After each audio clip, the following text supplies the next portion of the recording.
Matt said yesterday he wanted guys, when they watch the film, to see how interrelated like everything was. Like, missing a block on like a bubble screen and stuff like that. How do you see guys like respond to that and take it onto the practice field? I thought that was exceptional. We watched the film as a whole team, and Coach stood up there and went play by play and how things need to be done differently offensively, defensively for that side of the ball, but just so the defense could see what the offense was doing and what the opponent was doing to us to make us do certain things and vice versa. So I thought that was really good.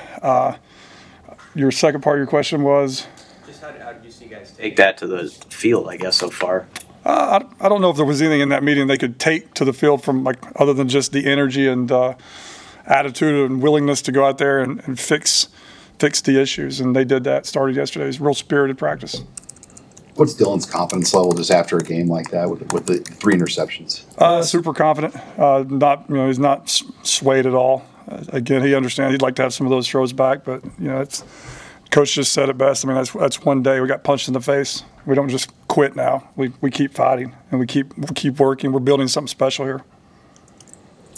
With the perimeter blocking, has it been something in practices you've seen that's been better and it just hasn't translated to the games, or how would you size that up? We knew and know we have an issue that we have to continue to improve. We've attacked it. That's the bad stuff. The bad thing is being reactionary, which I was reactionary to it. I saw it the whole time, and I needed to get out in front of it. But the last 2 weeks we've been working extremely hard on it. I think it's getting better and better and better. Hopefully, as we go through the season, it becomes a weapon for us.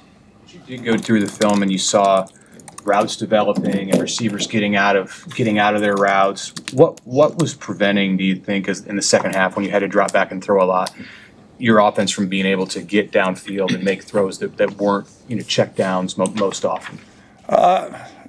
Again, just the timing. There was a couple of them where there were receivers open, but Dylan had to move left and right, so he kind of got his eyes off of it. And by the time you get your eyes up, everything's moving really fast, and he just checked it down. I'm extremely happy with the check downs for a young quarterback like that. But it was just timing. Sometimes your timing is off, and it just, between Dylan, the tight end, the running back, and the receivers, it just did not gel up, the way that we expected it to. What's your level of concern right now with this far into the season with a run game that just really hasn't got on track, your conventional run game, your running back run game? Yeah, I think it's a lot on me. I have to commit to it. I think that I've gotten – we're really good getting the ball to Jacory and the receivers and reverses and perimeter and all that stuff, which is weird because of our perimeter blocking, but that's been one of our strong things this year is our perimeter runs. I've got to make sure I get in the mindset of you have to, in order to win in this league, establish the run game. And so, through the bye week and through this past week, I think that, we're going to work towards getting back to that for sure. Is that a matter of patience? Is that what we're talking about?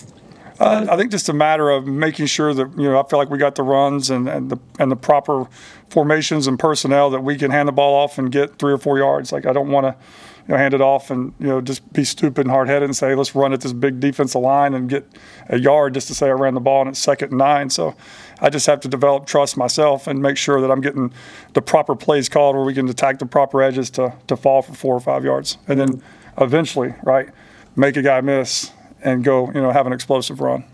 Is there something unique to the Big Ten about establishing the run and the importance of doing it in this league? I think so. Just, our weather's been really good so far. But I think as the year goes on, when you start playing those meaningful games in December, and it's cold and windy and rainy and snowy, I think you've got to be able to take a snap and hand the ball off, low degrees of difficulty. I think that's a huge part, and I think it's hard in this league because these defenses are really good and they're really coached up. The level of coaching in this league is very, very high. You could probably highlight a bunch of things about this defense you're going to face, but what are a couple things that just jump to the front when you watched them?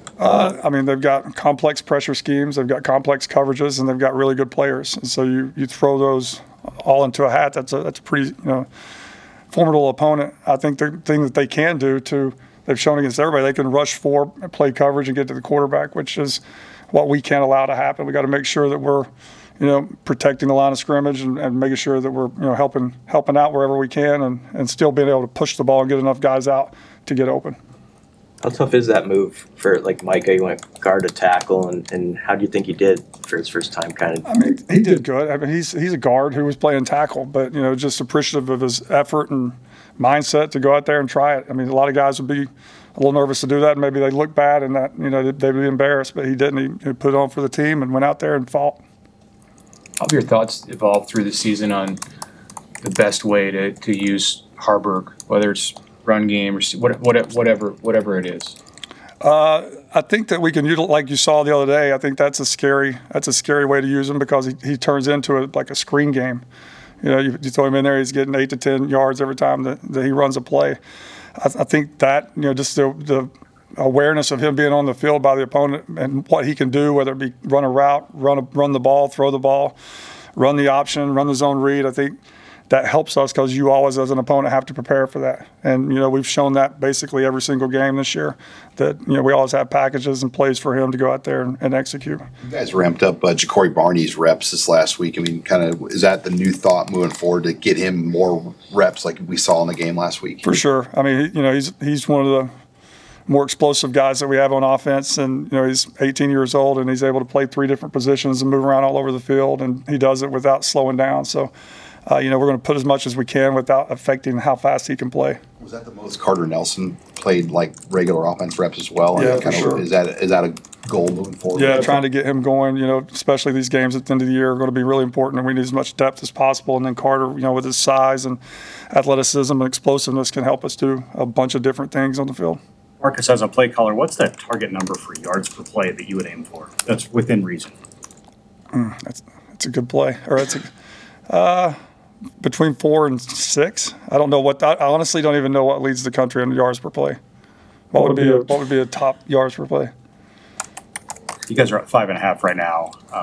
That's why I asked. Yeah, it's a great question. You stopped me. I don't want to lie to you. I don't know what's leading the country, but I want it to be a little bit more than what it is now, for sure. 8. Thanks.